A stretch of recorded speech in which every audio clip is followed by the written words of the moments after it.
This is the CHRILLCAST. I'm Chris. And I'm Will. Welcome, welcome. And Will is the greatest co-host of all time. Don't challenge me on that. No one will. Billy died somewhere, and Andrew is mysteriously too busy. He'll be back probably next week. Yeah. Anyways, this is going to debut on Sunday, but we're recording it a different day, off hours, like we've been doing for the past few weeks, just because of my altered work schedule. Unfortunately, it is an altered beast of an altered work schedule. Get it? Altered Beast, that old game from Sega.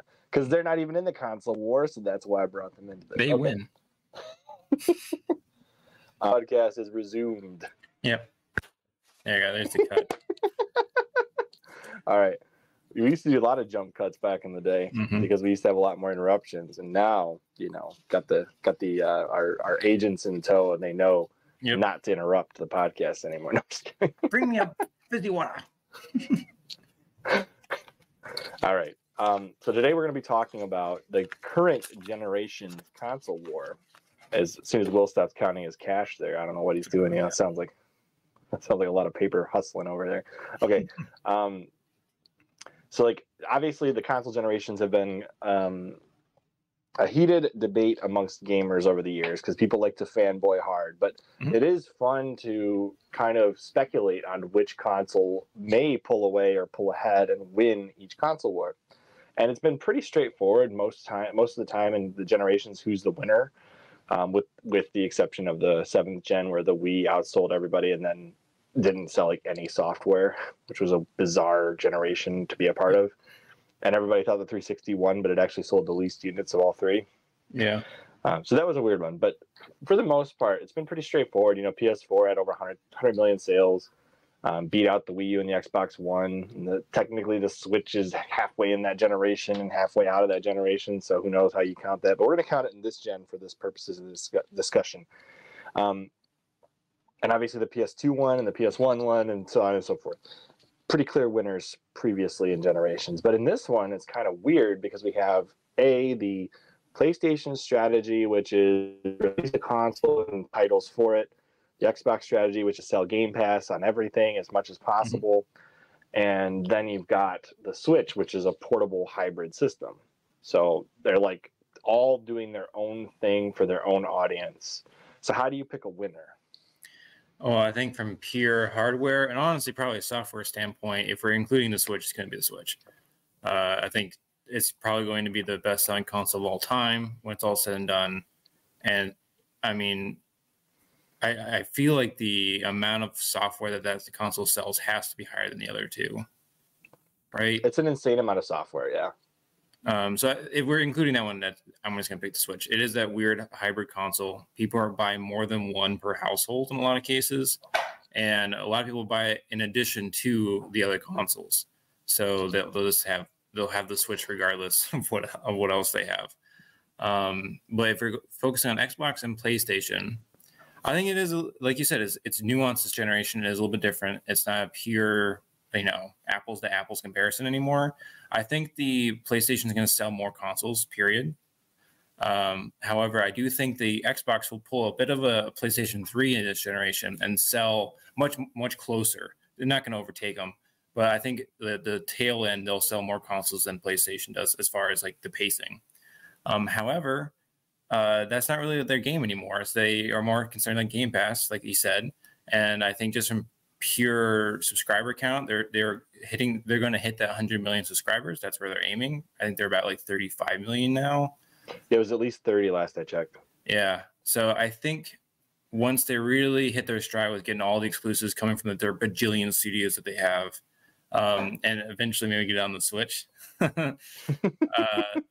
they will definitely hit that. Maybe let's just, I'll be more conservative. They're saying 100 million. I would say 60 million is very, very possible to do. And then we make a lot more money from that. So I guess from subscriber count, I think Xbox is going to win. Obviously, PlayStation's coming out with their own version of it, but I can't see that having the same incentive that the Xbox One has. And I don't think the back end's going to be the same either. I'm sure the incentive structure for the developers has to be different for PlayStation, because Xbox can basically just be like, here's a load of cash, put your game on our service, whereas PlayStation has to be a little bit different.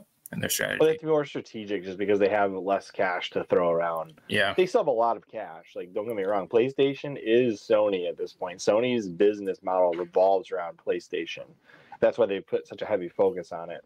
And same thing with Nintendo. Nintendo's focus. In fact, Nintendo is more like all around profit driven. Everything they do makes them dollars. There is no loss on hardware. There's no loss on software unless they really sell poorly.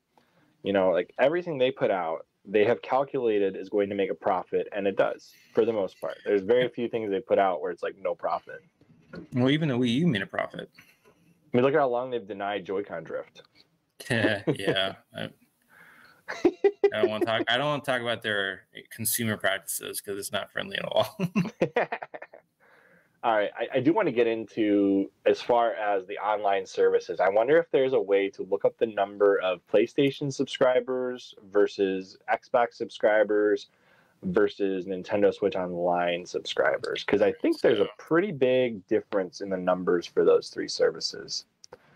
So let's do the PlayStation. Actually, just do PlayStation Plus, because they're going to be, I think, combining those in like Xbox did a few years ago. So just do PlayStation Plus subscribers. I just want to see what the total count is.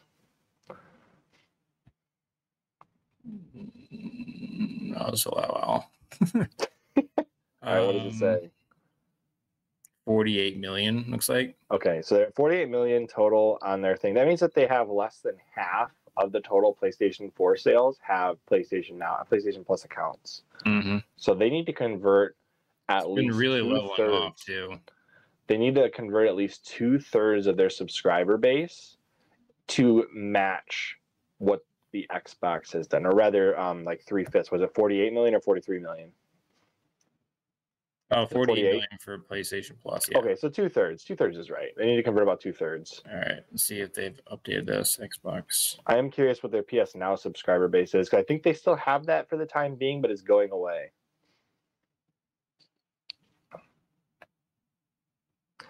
All right. No, they only have it at 25, but yeah, but that's not the latest update. I don't think. That says January 2022. I don't think 25 is accurate. I mean, I could be wrong. Well, no, they gave like their quarterly update, and it was at least 30. So I thought it was 30 plus. Yeah. How about Xbox Live subscribers? I'm curious how many they managed to convert. I'm sure that Statista website has like the numbers. It's probably went up and then down. Papa John's. I guess. What the heck is Papa John's? It's a sponsored thing. Will, duh. Oh. Well, here it says Xbox Live subscribe 100 million. What year was that? That's a year ago. Holy cow! So they're not only bringing in their existing Xbox Live group into Xbox Game Pass. They're also adding new subscribers because of Xbox Game Pass, which is actually really cool. Because everybody who has Game Pass has it live, right? So everybody who has Game Pass can get on live, play live, and connect. And I think a lot of that probably comes from PC users who never had a subscription in the first place, and now they do because of Game Pass. But also, new Xbox owners. And just if you see here, it says at 18 million last year. And I know that there was a quarterly call where it said they're at 30 million. So if they could double every year, I mean, they're going to go up really quick. Yeah, I think Game Pass is the type of service that will only get bigger. I mean, they've almost captured the market that would be the Netflix of gaming with a product that is not Netflix. It's like Netflix plus like having the digital files. So like it'd be like if Netflix still had their DVD add-ons, except the DVDs were digital files. Yeah.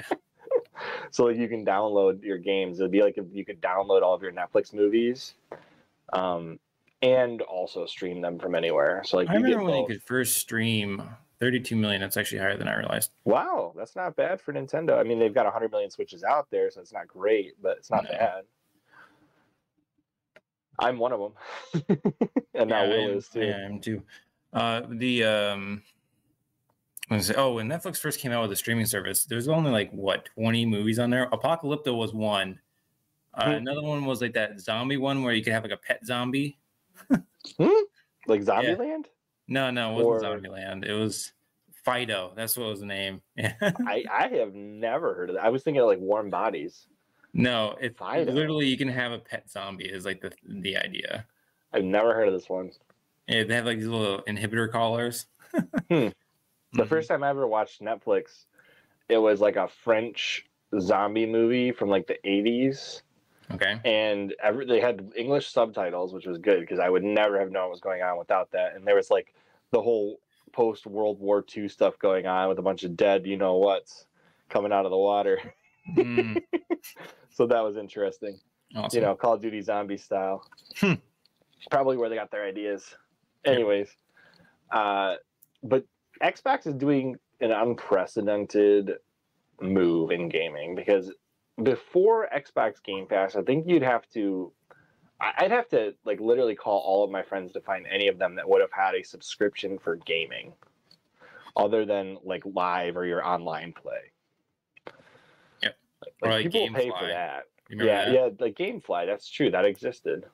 It still does. I don't know how well it's doing. It does. It actually doesn't do half bad because people will subscribe to that and rent like brand new games, you know, like Elden Ring. Imagine getting Elden Ring day one for the subscription at a cost of like, I don't know, $9 a month or $10 a month, whatever it is. And you can have up to like 2 or 3 games. Like Gamefly is still a pretty decent service for what it is. Yep. I wouldn't say it's as good as Game Pass, but if you're not trying to have a bajillion games available to you, you just want the newest, latest, and greatest, and you don't want to pay for it. Game Pass, Gamefly wouldn't be a bad option. Yeah. But anyways, yeah, these online services, clearly, I would say Xbox is dominating in what's available to you. And that's why they're able to convert so many subscribers. But Nintendo Switch Online, wow, that's doing way better than I thought. And it's improving rapidly. It is. Well, it's because of Nintendo's back catalog, though. Like, you got to think, most of these people are subscribing not for online play. They're subscribing for, like, that Netflix style of Nintendo Switch offering. Yep. Like, I doubt you would have even been interested if they didn't have N64 on there. I probably wouldn't have been interested unless I got that for free. That's fair. But the interest wanes if they don't have stuff you want. So, like, Nintendo's service needs to continue to add new games to it. Well, I like the Super Nintendo, but the thing is, like I said the other night, it's just the same classic games so over and over and over again. It's like, how many times do I have to buy this freaking game? You're not buying the game; you're buying Nintendo's service. Yeah, no, it's even worse because now I was paying for it without getting it. Fair enough. So as far as quality of titles they have to offer, obviously Xbox knocks it out of the park. But if you like retro gaming, I think that Nintendo still has the best retro offering, whereas Sony is like somewhere in between those two things, and they don't do either really well. Yeah, well, I mean, Nintendo's been around longest, so they have the biggest back catalog. I mean, Xbox is still great because you can play a lot of the original Xbox games on your new system. Not all of them, but there's a fair amount. And then PlayStation, like to my knowledge, a PS5 still can't play those older games, right? With the PS Now service, I believe that it can play everything the PS4 could play. So there's a lot of PS2 titles available on that service. There's some PS1 titles available on that service. They have like taken what Xbox did and like combined it with what Nintendo did. And they, like I said, they're not doing either of those styles of service the justice it deserves. Yeah, so you can't just pop in your disc though, right? No. See, that's like what I love about Xbox is how I can just pop in any of the discs that I have. That's so cool. That is a fair point. One of the issues they ran into, if I remember correctly, with Sony, Xbox didn't run into this issue because they feature-proofed a lot of their consoles. The actual laser in the PS5, I believe, and don't quote me on this, cannot read, I believe, original CDs. Like if you pop a CD in the PS5, it has no idea what to do. So because they started a generation ahead of Xbox and the PS1 ran CDs, the cost to have that added on to the laser in the PS5, I think the PS4 might have issues with CDs too, I could be wrong, outweighed the cost or the benefit of users being able to pop in a CD from the PlayStation 1 era, at least from the Sony executive standpoint. Yeah, I'm sure from their standpoint. So in that case, like, 30 more cents. It was a business decision for them. Well, it also, you got to remember, having more, having a larger, how do I explain this? Having a larger array of wavelengths that the sensor needs to read, like CD through the high definition Blu-rays we have now, can affect the life of the laser. Now, Xbox doesn't have this problem because DVDs are a newer format than CDs, and therefore their array of what they have to accept is much smaller. Okay. So if you wanted to add the PlayStation 1, you have to add one additional set. But they still can't play the 2 to 3 and 4 discs, right? You're right, but I'm saying, like, even if they wanted to, I do believe that they can't with the laser technology they're using in the current PlayStation. Like, for example, I believe that PS3, the way that it read PlayStation 1 and PlayStation 2, at least initially, was they had an additional laser. I can't remember for a fact, but I think that's what it was. They had an additional laser to read CDs. Okay. I could be wrong about that. But yeah, anyways, the Xbox is doing it the best. You're able to just pop a disc in. You get backwards compatibility as long as you are paying for... Or do you have to even pay for Xbox Live for that to work? I actually don't know. Okay, so that's a free feature. Yeah, that's pretty awesome. Yeah, I think as far as like what you actually get with the system, I think Xbox just blows the other ones out of the park, in all honesty, because you have Game Pass, which is a great service. You get Xbox Live now, which is bundled into it. You get the X Cloud, which is pretty great. Quick Resume, honestly, is just life-changing. I don't know how I ever played without Quick Resume. I do, because I still do. Oh my gosh, the moment you switch over, though, like, you'll never want to go back. It's freaking amazing. Do you have Quick Resume on the Xbox One? If they add that support, to it? No, I don't think so. I mean, if it is, it's like one game. It's not multiple games. No, so yeah, I think you do 5 games. It's amazing. It goes right into the game. You don't have to load anything. I don't know. You can unplug the system, and it still does it. Really? You tested this? Yeah, no, I've tested it several times, and I'm always like, oh crap, that's right, that I have this. What else? I know there's other things. Oh, you can do the Xbox Play Anywhere, so you can play on your phone, but you can also play all the games on your PlayStation on your PlayStation. Yeah, soon in a browser near you. They wanted to be able to do it. I think the PlayStation 4 had. No, I don't think PS4 has a browser. I have to double check, but if it does, you could probably play xCloud games on the PS4 browser. That would be pretty awesome. I should test my Vita to see if the browser will even connect. You should do it. And then also, like, Xbox is making huge gains where they're actually buying studios and trying to make good first-party games, which is not something we've seen since the 360. The beginning of the 360, at the end of 360, they had already started going down the wrong path. But yeah, I think just the bang for your buck, the Xbox is the best. However, I mean, PlayStation always will have they have really strong first-party studios. They do. They pump out a very specific type of game, and they're very good at it. And then Nintendo is just Nintendo. they've gotten the years of nostalgia they built up from recovering video games from the video game crash of '83 all the way till today. I mean, there's a reason I went back and bought another NES. Well, I didn't buy it. That's a long story. Anyways, I have an NES now. There's a reason I went and got that. It's because of Nintendo nostalgia. Yeah. What I was going to say was, what in your mind is the defining feature of Xbox and the defining way you play about Xbox?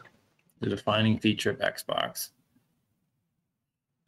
Because I have a hard time coming up with this myself. I would say, well, it's funny. The two things I've already listed: Game Pass, and so everything that's bundled with Game Pass. So the xCloud is freaking awesome. I love the fact I don't have to download games anymore. So if there's a game that I'm like, I just want to play a few minutes of it here and there, I just load it instantly.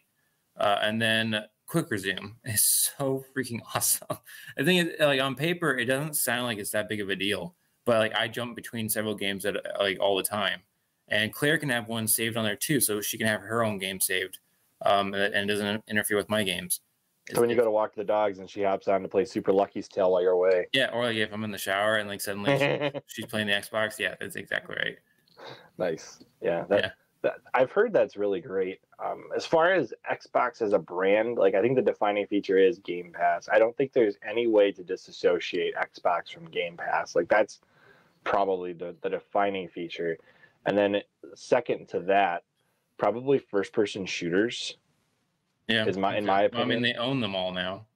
almost. They're missing what, Destiny and Battlefield. Yeah, I guess they don't have Battlefield. They don't have Destiny. They don't And have then like the there's Ubisoft SOCOM games. and Medal of Honor, and then a few Ubisoft, yeah. But there's not that many, and that they usually release on Xbox anyways. Yep. Well, they have a deal. Their partnership with Ubisoft starts this year, actually. To add them to Game Pass. They're going to put the what's the Rainbow Six Siege? No. What's Ubisoft's like online service? They have one. Oh yeah. Is it It's Ubisoft like Connect? Something like that. It's like the EA Anywhere or whatever that's Yeah, called. EA Play. Yeah, so that's now bundled in with Game Pass. They're gonna bundle in the Ubisoft one. It's just like oh, it's Uplay. It's Uplay. Yeah, so Uplay is going to be bundled with at least some of the games will be bundled into the Game Pass. So that's pretty Xbox's awesome. cut keeps getting smaller and smaller. I don't know how they're making money on Game Pass. I don't know, but like from a consumer point of view, though, this is like it's so great because they don't have to pay for these stupid services, and I get all the games I want. It's great. You mean you don't have to pay for your games, but you get to pay for a service and you get all. Oh, you mean the other services? I see what you're saying. Yeah. So now, like, they just need to put PlayStation Now in there too, and it's like it's everything I want. They got MLB The Show. What more do you want, Will? No, I'm just kidding. Oh, that's true. Oh, there's another. I think there was another PlayStation game coming to the new MLB The Show. The next one. Yeah. Other than that, that's a confusing situation. Because that's a actual PlayStation game, so I don't know. And it's on Nintendo Switch now too. Yeah, it's super weird. Yep. Okay, so what would you say are the defining franchises of Xbox? Oh well, now that's tough.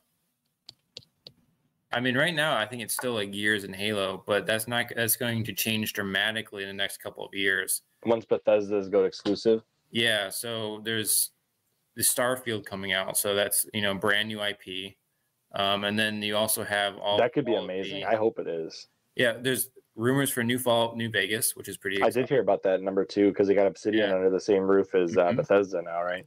Well, it's going to become the RPG box, like the Western RPG box. Yeah, because there's no way it'll ever be the JRPG box. No, it's not going to be that. But they basically own most of those studios now, and they're pumping out a ton of RPGs. So that was a problem that Xbox has had for a very long time. They just don't have any RPGs. But they're going to have Fable. They're going to have the Outer Worlds. They're going to have Fallout. They're going to have Avowed. They're going to have the next Oblivion. They're going to have Soul Hackers too. I was shocked to see that. I was shocked to see that. I'm not gonna lie. That was like the most shocking thing I've seen in a while. That Atlas is producing a JRPG on the Xbox. They're super cozy with Sega, so I'm not that surprised. They've never been cozy with Atlas though. Well, I mean, isn't like Sega owns Atlas, right? So, Sega owns Atlas. It's been a long transition to get Atlas to put stuff on the Xbox. Like you got, I think, Catherine and Persona 4 Arena. Those are the last 2 games that have been on Xbox consoles in a long time. Yeah, well, maybe they'll get all of them soon. Well, they won't get Shin Megami Tensei 5 because whatever deal Nintendo struck with them must be very lucrative because it's not going anywhere right now. Mm-hmm. What RPGs are coming out? I was thinking about this the other day. It's so many. Elden Ring. Oh yeah, Elden. Oh, that's on all the systems. I can't think of any more. You mentioned a lot. There's Elder Scrolls 6. Yeah, that one's coming out too. Oh yeah, so like In Exile's making one. There's a secret one from one of the other studios that they own. There's like 3 or 4 studios. I hope Scalebound comes back personally. Maybe it will. I mean, shit. They had everything else coming out. I saw Platinum Games was begging Phil Spencer to fund it. Yes, I saw it too. The thing is, what's crazy to me is that there's going to be a time when you're getting like 3 or 4 shooters and like 2 RPGs in the same year. And they're all exclusive to Xbox. They're all exclusive, and they're all AAA games. So, which it just blows my mind. And the thing is, moving forward, how the talks about Activision and how they also have WoW, so World of Warcraft. I think WoW is coming to Xbox. Oh, definitely. The thing is, they're saying that they're not going to be exclusive, but the selling point is it's going to be free on Game Pass. So Right. why would he go and buy it anywhere else? You just get $10 in, and you're in Game Pass, and you have all the games. So I thought that's what they're going to do with like Elder Scrolls. But I guess that's going to be exclusive. I think Activision was heading to free to play anyways, but now they have a reason. And actually, we'll see what happens if there's a bunch of lawsuits trying to block the Activision Blizzard deal. We'll see how that goes down. But Yeah. if it all goes through everything the way we expect it to, I don't think Call of Duty would go exclusive. But like you said, it would probably go to Game Pass first. Yep. Even at the same time, again, it's the same argument as any of the third-party studios that are in the Game Pass now. It's like, why would I go buy this when I can at very least try it out first for essentially free on the Game Pass? Game Pass is such a great service for people to try before you buy. Like, even if something's on the service for a month, imagine how many more sales you get out of a game if it's a good game and it's leaving the service. It gets on and gets off. Like, imagine how much more sales that company would make. Oh, it definitely has encouraged me to buy games. So there's been many times where it's like a AA studio or it's an indie game, and I would never pay for it. But because on Game Pass, I'll try it out. Like Ori, I love that series, and the only reason why I ever played those games was because it was on Game Pass. Also, Hellblade, I love that game too. I still haven't played that one. You have to play it. It's so good. And it's very short too, so it won't take you very long. Fair enough. Yeah. I think that the defining feature, like we both said, Game Pass, and then the franchises, it's a first-person shooter machine, but it's slowly redefining that. Yep. I think first-person shooters are definitely the first thing you think of. First-person shooters and sports games are the first things you think of when you think of Xbox. Yeah, well, you think of Xbox Live, so like anything with multiplayer, that's really what you think of. And the thing is, even today, the Xbox Live system is better than whatever PlayStation's live service is. I still think it's does Nintendo have a live service? I'm just kidding. Anyways, I know they do. It exists. It exists, but it's not very good. Moving on from that, what do you think PlayStation's defining feature is and their defining franchises? Every single one of their first-party studio games has the same camera angle. It's over the shoulder, like a little bit back, and they're really good at single-player games. They have, and defining studios, I'm going to say Spider-Man, even though I think most people probably won't think that, but that is definitely the one that I want the most. Well, people do associate Sony with Spider-Man. Well, yeah, they own Spider-Man, so I think that's true, but I think probably when people think of PlayStation, they would say like God of War. That's really come back to the forefront. Horizon, Uncharted, Horizon Zero Dawn, which is a newer IP, which is pretty cool. Let's see that's coming to the forefront. The Dark Souls games, not Dark Souls, but Demon Souls. People associate? I was gonna say, kind of. I wouldn't personally. You don't think it's associated? No, that's more of a Souls game, and even though that's exclusive to PlayStation, I still don't think most people associate the Souls. What about Bloodborne? I mean, that's exclusive. That is too. Demon Souls and Bloodborne are exclusive, but Bloodborne is, it's never getting a sequel, most likely. I think they're working on a sequel. Do you think that so? studio actually turns out a lot of games if you think about it? They have all the Dark Souls, they have Demon Souls, they have Sekiro, they have obviously Bloodborne. They're coming out with Elden Ring that just came out. They're making. Sekiro. I'm sorry, I was thinking of Ghost of Tsushima. Yeah, you're right. Sekiro, yeah, they make games like crazy fast. They make pretty good, like a lot of games, but at the same time, they also made that 3D Dot Game Heroes, by the way. Really? They published Mech Warrior or something too, right?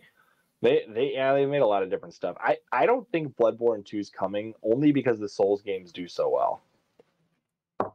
I think I could be wrong. But I don't think that there's another Bloodborne coming anytime soon. All right, but defining games. The Last of Us. Yeah, but I think people are disassociating from that one. Naughty Dog is really what people associate, I think. Yeah, not necessarily. Because Naughty Dog did Crash Bandicoot back in the day. That was why the original trilogy of Crash Bandicoot was so good, because they had one of their top developers producing a franchise that was unknown at the time. And then they had the, say it out loud campaign or whatever it was, where they literally were like going to Nintendo's headquarters like, Mario sucks and stuff like that. Yeah. That was a smart marketing tactic. They basically took a page right out of Sega's book with that one. Mm-hmm. But yeah, what would you say defining games? Well, I would have to say they're defining games, JRPGs, and they're God of War style games, right? So like Final Fantasy, I think, is more associated with the PlayStation than it is any other console at this point. It has the most Final Fantasies available to the system. People associate Persona at this point. That's a Persona machine. If you got a PlayStation, Persona is definitely one of the JRPGs associated with it. If you've got a PlayStation, another thing people think about is Spider-Man, God of War, Uncharted. Your over-the-shoulder style single players, like you're saying, definitely, because you move from one franchise to the next, and a lot of them are the same camera angle, like you said, but completely different. It's the same freaking game. When I realized that, I think like 2 years ago, I was like, wow, Sony really has a style. They do. You're right. Kind of like how Microsoft is the FPS machine. People that like Xbox like FPSs, generally speaking, or sports games.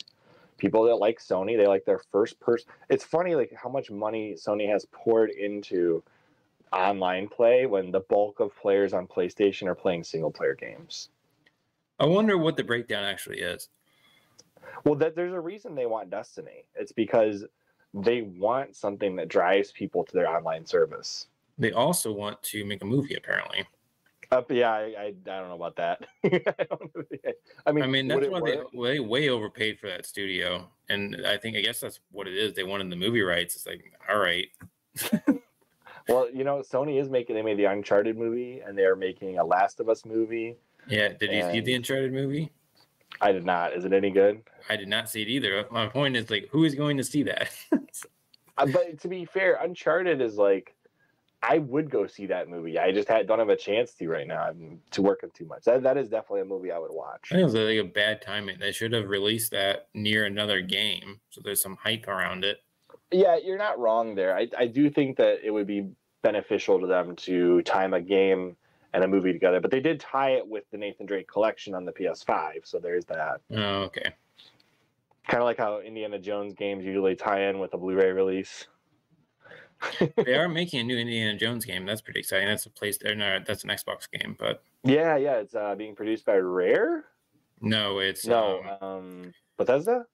It is a Bethesda studio. It's like Arcane, I think, maybe. Arcane, you're right. Yeah, it's Arcane. Yep. Or it's Machine Gun Games. It's one of those smaller ones. I can't remember. There you go. Another. Well, maybe not. Maybe it's an action game. I don't know.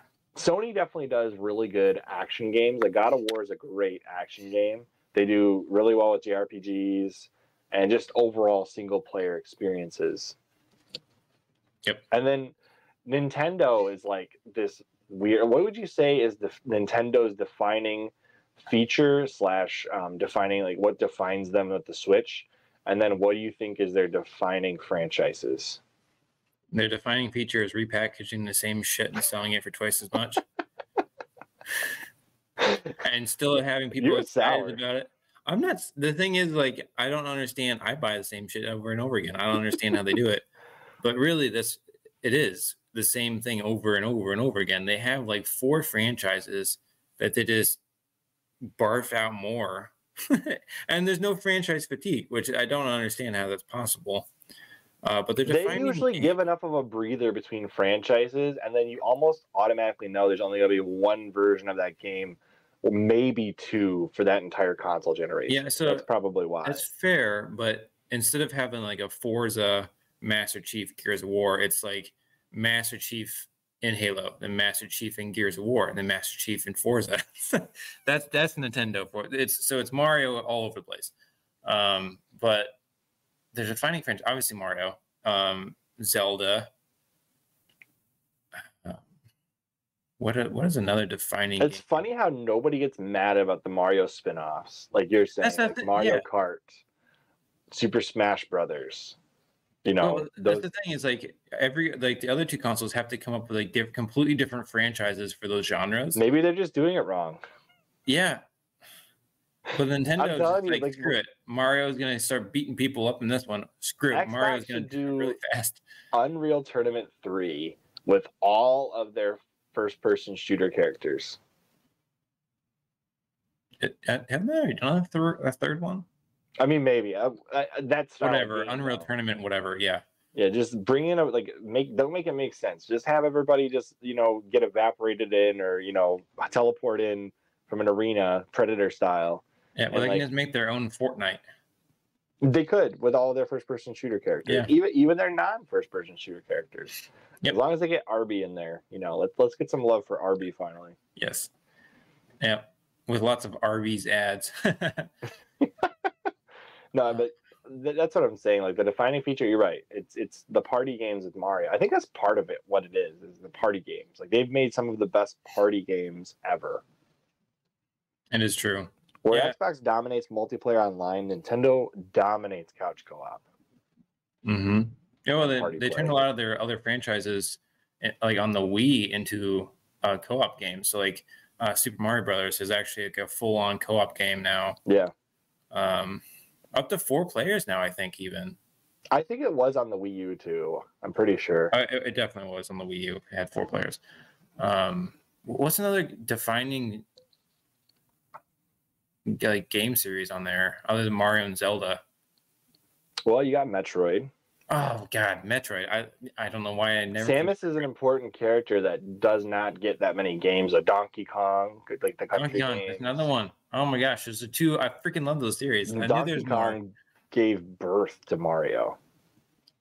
Yeah, because technically it was Donkey Kong's game, yeah. But that was Cranky Kong. yeah. I mean, fair enough, but it's still called Donkey Kong. Yeah, because Rare just decided to change that because they wanted to have a completely different game. Another defining game for Nintendo. Let's see. I'm trying to think. The WarioWare games, although they're a little less known. I guess Shin Megami Tensei is technically a defining Nintendo franchise because they paid for the money. They pay the money to keep it Nintendo exclusive. Yeah. I don't know if you can go that far. It might not be a Nintendo. Whatever. F-Zero, which I wish they'd make a new game in. Yeah, they haven't made one in so long though, so I'm not gonna count it. Just their Mario. The Mario. That's the thing. Is like it's Mario. I'm trying to think. I know I've got other games that aren't Mario related. I have a bunch of third-party games now. I mean, there's Kirby. I love Kirby. I'm actually really excited for the new one that's coming out. I haven't played a Kirby game in a while because they all look so stupid. You know that Nintendo just made an acquisition, right? Yeah, what though? It seems like it was really small. No, it's actually their biggest developer that's not in-house. Oh, was it? They produce like almost every Mario game you've ever played. And they don't already own them? No, that was the surprise. Like everyone's like, they've been working together with this company for 40 plus years, and now they buy them. This is bizarre. Just Nintendo reasons. Well, they're probably just worried about Xbox buying them. They're buying everyone else. Yoink, that's mine now. We're gonna make Mario. Mm-hmm. They already shared an office. Own Mario. Yeah, they were already in like the Nintendo office. I don't know what the all Phil outside the window. You could stay out. Maybe they were shopping around. I think they should buy Mercury Steam. That's the company that made the last 2 Metroids. Okay. The Metroid side scrollers, not the Metroid Prime games. What's another? I think they have a majority share, if not full ownership. Oh, okay. Because I remember reading, and this was a Spawnwave video, that Retro Studios, when they made the first 2 Prime games, like Nintendo gave them a timetable and said, yeah, just, see what you can do. And Retro Studios worked their employees to death. And when Nintendo found out how bad the employees' work hours were, they bought them and said, take your time. Oh, that's cool if that's true. I remember Spawnwave talking about that. I was like, wow, that's impressive. Like Nintendo had the foresight to buy in my opinion, the new Rare is Retro Studios. Like they're one of the best developers Nintendo has under their belt. So another Nintendo franchise. It's funny because you think back to like the Rare games, and like Rare is not theirs. Banjo Kazooie and Banjo Tooie, not there and anymore. Battletoads and Perfect Dark, and Oh, so like the person that sits next to me at work actually has been bringing her Switch in during lunch and playing Banjo Kazooie on the Switch. That's awesome. Yeah. But you know, Nintendo used to take a lot more risk. I guess Wii Sports is a major because they're now Splatoon. That's pretty popular. Oh yeah, Splatoon. That's another good one. But yeah, I think Wii Sports is like one of their best-selling franchises ever. Oh man! And now it's coming to the Switch. We're gonna get so much hate for not thinking of this franchise, Chris. What is it? Animal Crossing. I just don't care about Animal Crossing. I don't care either, but it doesn't matter. It is a major franchise. You're right. It's a huge franchise. Nice, one of those casual Minecraft for Xbox. What the? How did we forget that one? That's a weird one because that's multi-platform. Yeah, that's fair. All right, moving on from that. Star Fox, although they haven't had a good new game in a long time. They haven't had a good game since N64. I've heard Zero's pretty good once you get the controls down. Yeah. It's the same game. Apparently, it's exactly the same game, but worse than 64. So it's like, what? I don't care. I was playing the 64 one. But you were also a Star Fox SNES to Star Fox 64 lover, weren't you? Mm-hmm. Yeah, again, I was just thinking Paper Mario, but that's also Mario. Yep. Exactly. That's my point. It's always freaking Mario. Luigi's Mansion, that's like its own thing. No, it's still Mario. I'm not. It's like I was gonna say Yoshi, because Yoshi has a whole bunch of games too, but it's like no, it's still Mario. It's crazy to me. Yeah, they think it's so much Mario. Oh my gosh, Pokemon! How did we not think of that? That's like Nintendo's like direct. Oh my gosh, RPG. We should just call it a night. We're idiots. Yeah, there's Pokemon, Mario, Zelda, Donkey Kong, and Metroid to a lesser degree. The sports games, which it's insane to me that that's a franchise that sold so well and nobody thinks about it. And now Switch Sports is coming out and everybody's like, oh my gosh, Switch Sports, woo! Mm-hmm. Which I'm in that crowd. I love that idea. It's actually convinced me that I never need an Intellivision Amico. Yeah. You and Tommy. Anyways, that is a super cool thing coming to the Switch, because imagine Wii Sports Portable now. That's what you're at. That's where you're at. Yeah. Wii Sports Portable. Better than 1-2 Switch, which I almost bought. Yeah, well, everything's better than 1-2 Switch. It's fun. Have you played it? I've played it briefly, but it's like, this is not for you, huh? Well, it's like I don't really care much for Wii Sports, so the idea of the Switch Sports is like, So I would say the defining feature for Nintendo, in my opinion, is nostalgia and portability. Party play. Nostalgia and party play. And then, yeah, portability is definitely a feature. And also just great, easy to get into single-player games. They kind of have the full facet of what Sony wishes they had. Even though Sony does better, Nintendo is way better at the features that Sony is lacking. Like, way better. Couch co-op, party play. They have way more nostalgia than Sony. Sony, in my opinion, is always like a cutting-edge, top-of-the-line producer, which puts you at the front of the line with a lot of these upgrades in tech and hardware and specs. But it doesn't produce nostalgia. Nostalgia can only be earned with, the wonky stuff Nintendo tries to do. Yeah, well, the thing is, the Switch to me is like the Game Boy I always wanted. That's pretty much how I look at it. So when I say portability, it's like, yeah, they do have party games. They do have really good first-party studios. But when I think about it, it's like, again, it was the Game Boy that when I first had the original Game Boy and the Game Boy Color, how I imagined it would go. So I could just pop in any game and then I would be able to take it with me. So yeah. And you can play it on your TV. Yep. Which is funny to me because I had no idea you could do that with those other systems. No idea. I didn't know that until I started talking to you. That there was a Game Boy player and the Super Game Boy, and I had no idea. The GBA consoleizer, which is expensive as all get out. Yeah, or the one for the GameCube. I had no idea that was there. Game Boy player, yeah. Mhm.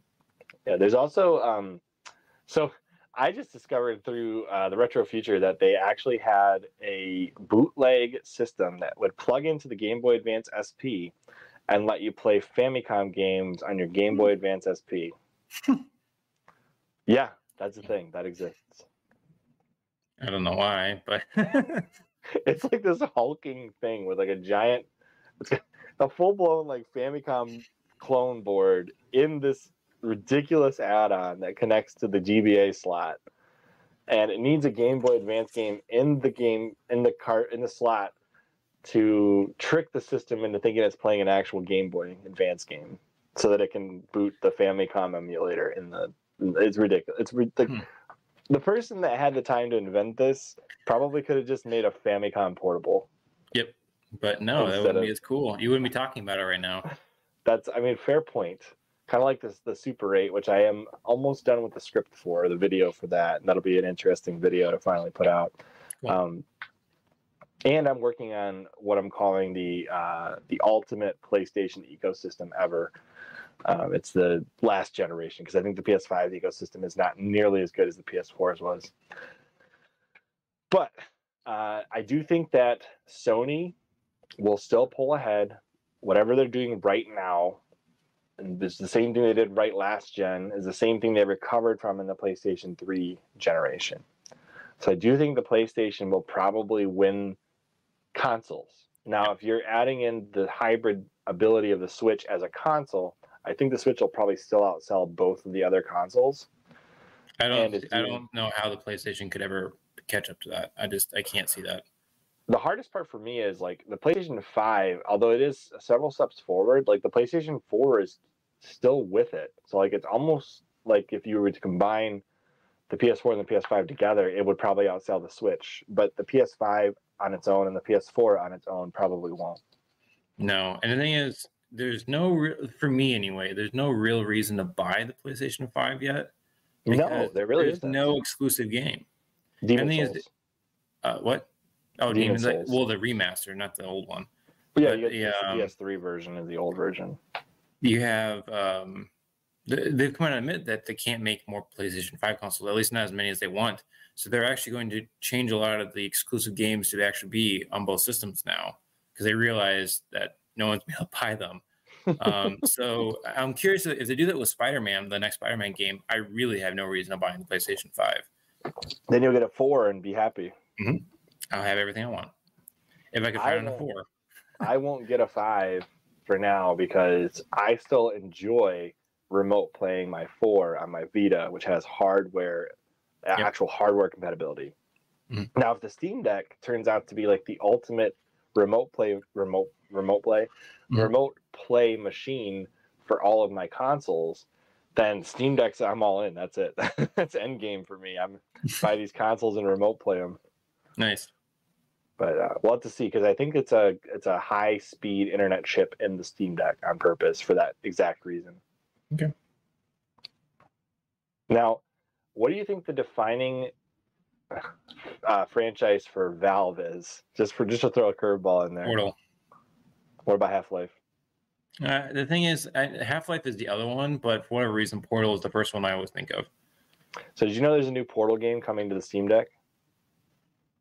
Like an actual Portal, like 3, or they can count the 9 now? It's considered what they called a Portal like 2.5. It's like a shorter Portal game, but it is on the Steam Deck. Oh my gosh. It is a Portal game. It's not Portal Bridge Maker or anything. Well, they have a couple of them now, right? Isn't there like a couple Portal 2s? Look it up. Let's see what the new Portal game is. I'm curious now. It's supposed to be like Steam Deck exclusive on launch, and then it'll come to other things.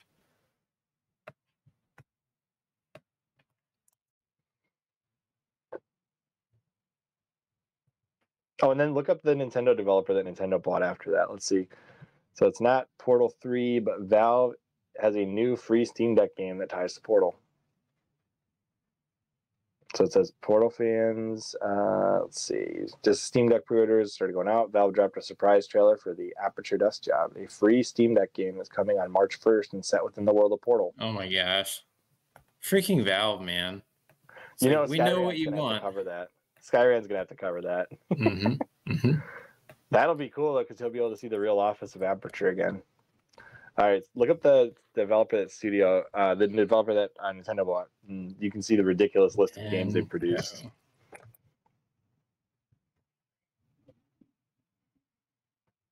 SRD, that's it right there. Yep.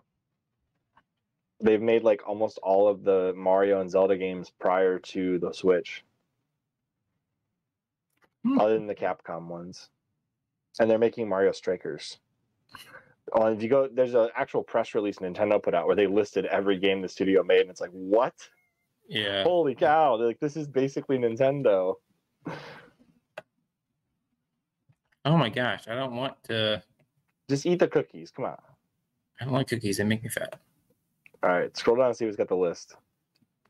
One of these, like, see who's got the Nintendo press release because it's in there. Come on. Come on. Come go back. on. Come on. Come on. Just type in SRD Nintendo.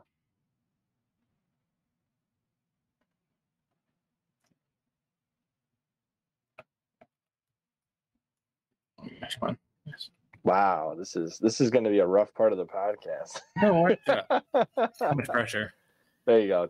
Just type in SRD Nintendo fandom. There you go. Just click that one. All right, now scroll down and look at this list of games they've produced. See if they've got it. It's got it. There it is. All Yep. right. Look, they made the original Donkey Kong on NES, Donkey Kong Jr., Mahjong.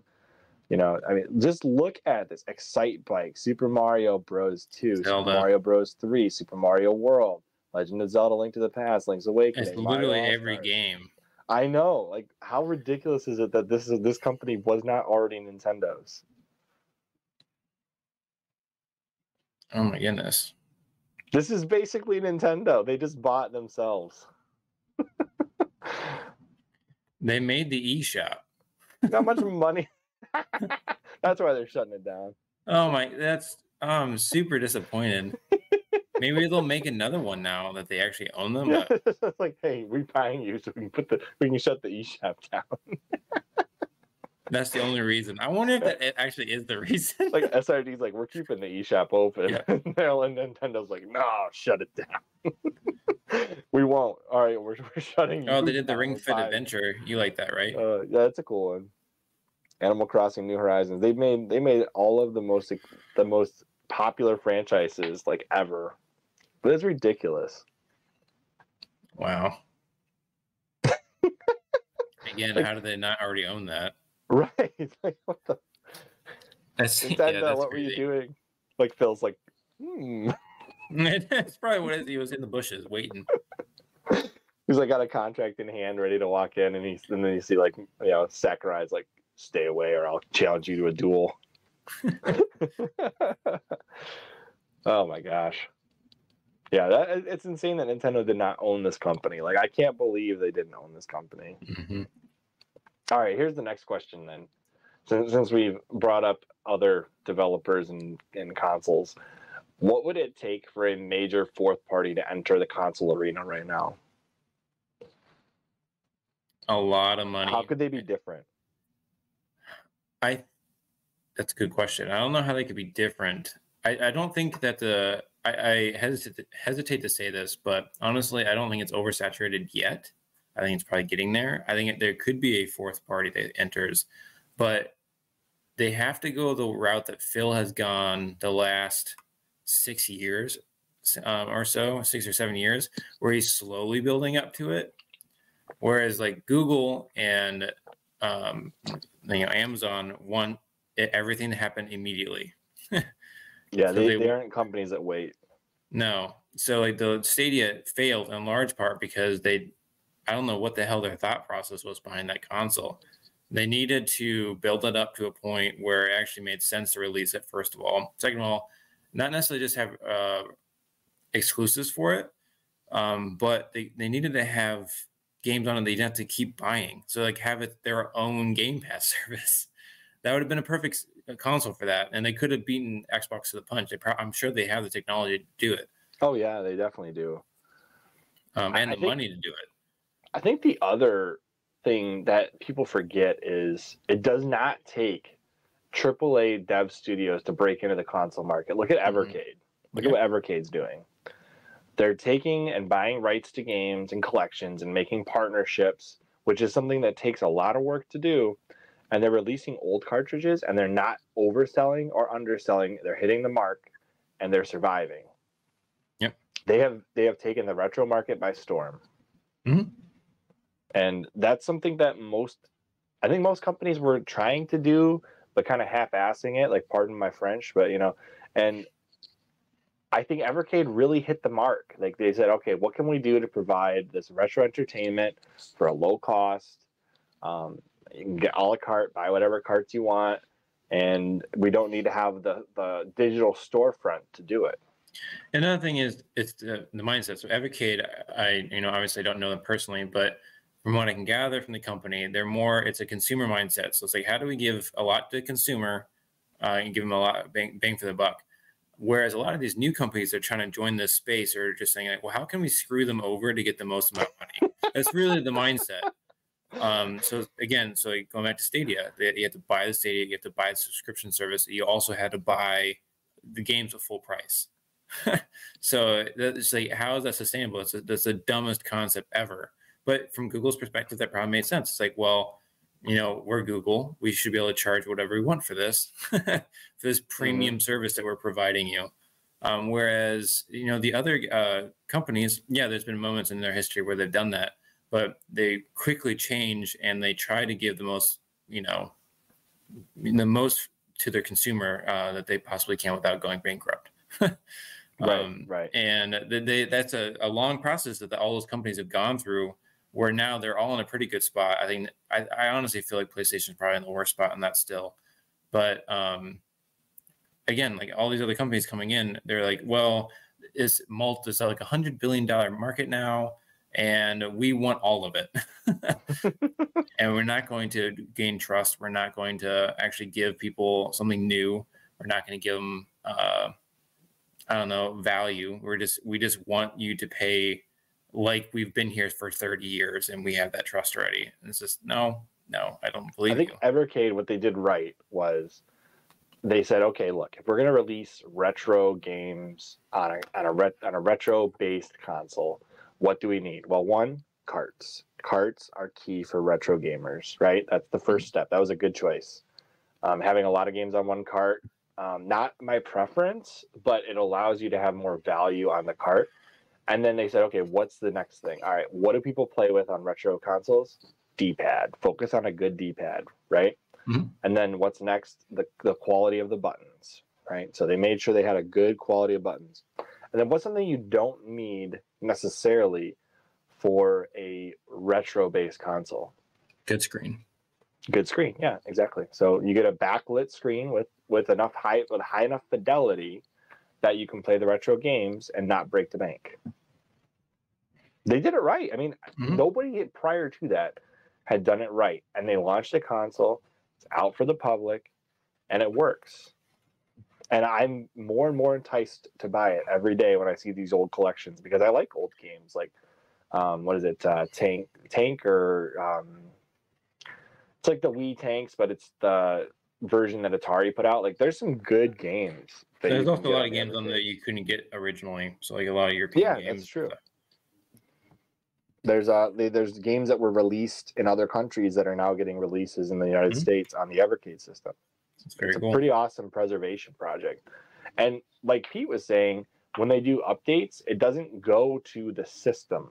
The updates reflash the cart, which is something I've never heard of before. Like, imagine if your disc get updates. Yeah, I know. I'm trying to think, like, does that ever happen? Like, was that a thing before?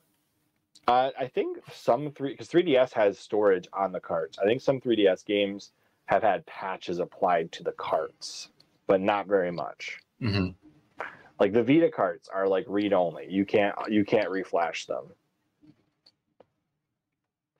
And I think there's a level of respect with our Evercade because, like Pete was saying, yeah, it's probably easy to hack those carts and put whatever game you want on there, but that's not the point. The point is you're buying officially licensed games in an official manner that's legal, and a lot of retro gamers, they like that.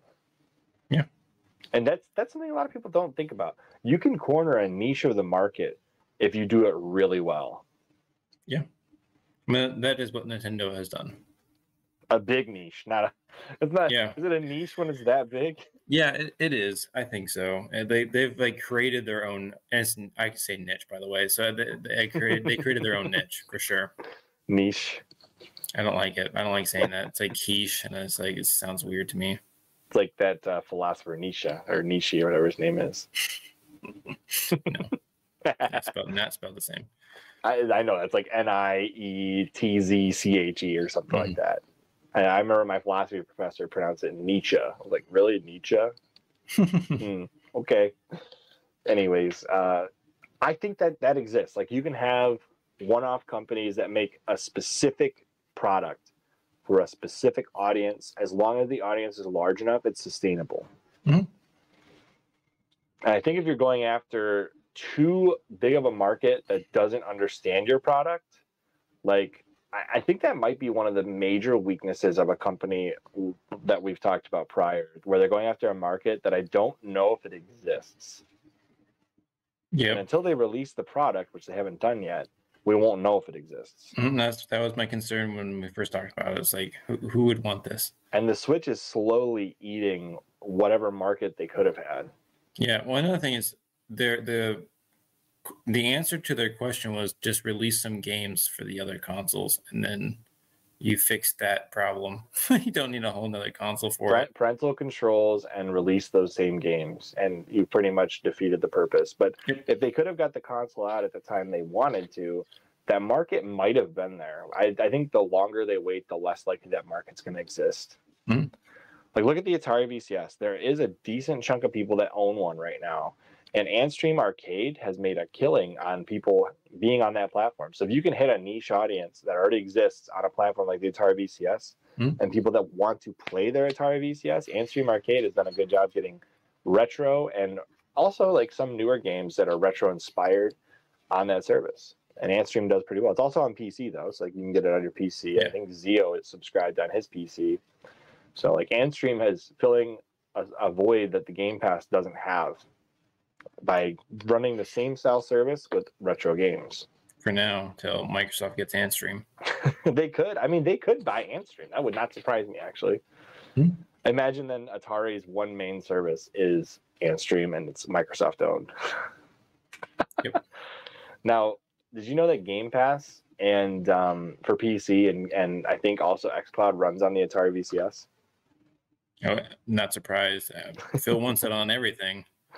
Might as well put it on Atari too. Yep. The controller is basically an Xbox controller, but Atari branded. So yeah, I was really hopeful for that console, and then the more and more I heard about it, it's like, why would I want this? I've been hopeful for a lot of things. Like I don't mind the idea of a fourth console existing. I really think there's space for it, and Evercade proves that there are other markets out there. Yep.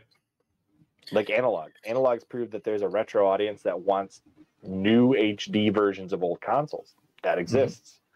There's that. Look up the Panic Playdate. There's a market for that. It's not very big, but it exists. Is that out yet? Some people have it. Not a lot, but some people do have it. And Evercade did it right. They went from portable retro to now they have the Evercade VS where you can plug it into your TV and have 2-player. Yeah. I would not be surprised, and I'm thinking about this, if the Analog Pocket is a foray into new development on older systems for analog. But yeah, it's a cool console. It's a cool concept. It's different. It's definitely got its own niche audience. Yeah, it's definitely strange. I just wish it wasn't $180. If it was closer to 150 or 100, I would probably. This video is about a little. Whoa, I can hear that. Sorry, that scared the crap out of me. But like, look, there are these niche, whatever you want to call it, markets out there, and I think that if you could find a big enough player to hit a big enough niche, whatever you want to call it, then there could be a sustainable fourth player. I don't think cloud is the way to go, at least not initially. I think that's the issue that both Google and Amazon tried to tackle right away, and they wanted it all, and it wasn't there. But if you start like Evercade started with the portable, and then they added the console, and who knows what they're going to do next. Yeah, slowly build up the audience. I mean, that's like Google just wants like looking at the people who are using their like YouTube or using their search engine. It's like, well, all these people will play my games now. Like that's not how that works. No, you got to build the gaming audience. Like I wouldn't be surprised if within the next couple of years there are developers specifically developing for Evercade. Yeah, I wouldn't be. That would not surprise me. So I think Evercade is going to be a bigger and bigger player the longer they keep going. And it's not a big company now, but who knows? It could be a big company at some point. Mm-hmm. It's filling a void that I don't even know who was holding it before that. Maybe the PSP was doing what the Evercade's doing now. I don't know. But Evercade is definitely a company to watch. And a company that I am curious where they're going to go next. I do hate the color scheme on that console, though. There's black ones, but you have to get the Founders Edition to get it. And there's the purple one that Pete's got, which I'm not jealous. Purple's not my thing, but it is different and it's cool. I like purple. That's Spawnway's favorite color. Look, there you go. Go to the left there. Go to the left. You missed the black one. There it is. Oh yeah, I see it. Yeah, that's better. It's like the Jaguar. I would probably buy the black one if I bought one. Well, even if it is more expensive. You always buy black consoles. That is my thing, isn't it? Mm-hmm. So it's not the Ouya Tuya. It's its own thing. The Ouya was such a great marketing campaign, and it was followed up with one of the worst consoles ever. Yeah, no. I mean, it's okay. Mm-hmm. It's fine. It has a dumb name. But yeah, I would buy that. That black and red looks slick. I would buy that. I've heard from what Pete says, the D-pad's great. The buttons are clicky enough, and the shoulder buttons are, they're not like something to die for, but they're okay. It's got everything you need for retro. Everything.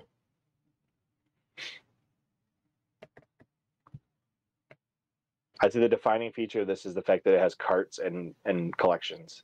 Yep. And the price is not ridiculous. Like if you want to get this, it's not even compete. Like there's no competition. There is nothing in this price range that can do what the Evercade can do. This is, I think, either 60 or 80 if you get games with it, and then every cart is around $20 to $30, and it comes with like plenty of games on the cart. How do I buy one? Is there a link? Where is it at? Amazon. Oh, I can't. I don't think you can buy it. Well, this is a European company, so you can't buy it directly from their store. I don't think you have to go on. Amazon's got them for like $80 shipped on Prime delivery. Okay. I will have one eventually, probably after my Steam Deck. You're gonna go right there, aren't you? The VS is 130 and it comes with 2 collections, and then the Evercade. It's up to $100, but look, it comes with 3 collections now. Yep. That's not bad. I mean, you can't compete with that. That is like a price range that nothing competes with officially. Yep. I mean, that's what some other things that we've talked about should have been at. It would have been much more appealing. Yeah. All right. The price range definitely affects whether somebody's like it makes an impulse buy. You can literally log into Amazon, see this, and I would probably consider buying it. Mm-hmm. I paid more for the NES accessories that I bought to get my NES running than I would have paid for this. Anyways, yeah, I think that's about it. I would say, in my personal opinion, Sony will probably win from a console perspective. Nobody's touching Game Pass, though, and subscription, so Xbox will win the subscriber base, and Nintendo will just win in straight-up portability and hardware sales. There was no competition there. They will all win at their own defining feature. That's where I'm at. They will all win. Yeah, which is a great place to be for gamers, honestly. Yeah, you can literally walk into a store. If you like PlayStation, well, if you can find one, then it's a good place to be. If you like Xbox, it's a good place to be. If you like the Nintendo consoles, you're in a good, other than their lousy consumer practices, It's What's nice though is that all three companies are doing very well right now. They're all in a very strong position. Yeah. And none of them are failing, which I think is something that isn't stated very often. I think everybody would be in a worse place if any of these three consoles or companies were to fail. Yeah, but they're all doing really well. And that definitely comes from legacy and strategy, because when they all try to do something different and do it well, they can all be winners. Yep. What is that song? Shoot, it's like Do Your Own Dance. I can't remember what the heck it's called. It's like a really old school song too. Oh well, not a big deal. If I sing it, we'll get copyright struck. So no worries there. All right. Well, if you guys listen to this ramble, we appreciate you. Yep, Make sure you guys donate $1 million so we can keep the podcast going. Oh heck yeah. But if you don't do that, that's fine. We'll still be here next week, and hope you guys will subscribe and like it and do all that fun stuff. We're on Spotify under video now, which is cool. I keep forgetting to announce that on the podcast. But every video version is on Spotify. It's weird seeing our video podcast on Spotify, but it is a thing. And Will's always most of the time there. Always most of the time there, yes. Same with me, always most of the time. And sometimes you appear out of the woods. that one time, you and Billy, which Billy's not dead. He's just doing his own thing. All right. Well, as always, I'm Chris. And I'm Will. And we will see you on the next CHRILLCAST. Bye, guys. Didn't we used to say catch you on the next CHRILLCAST or something like that? Catch you on the flippity flip. Flippity flap. Caviar and cigarettes. Smoking a pancake. That was the stupidest thing ever.